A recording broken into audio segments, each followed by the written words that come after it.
இந்த வீடியோவை கொஞ்சம் கவனமா பாருங்களே. பழைய சீனாவில் மீனவர்கள் கோர்மரண்ட் அப்படின்ற ஒரு பறவையை ட்ரெயின் பண்ற வழக்கம் உண்டு. அதோட கழுத்துல ஒரு செம்பு வலை மாட்டியிருப்பாங்க.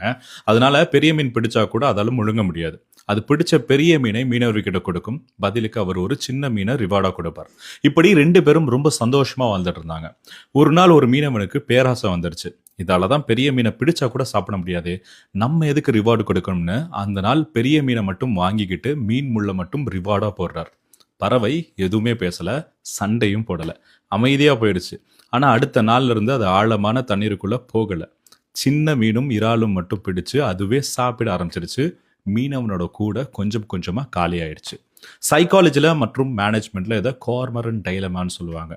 அதாவது எந்த உறவுலையும் எழுதப்பட்ட கான்ட்ராக்டை விட எழுதப்படாத ட்ரஸ்ட் தான் ரொம்பவே முக்கியம்.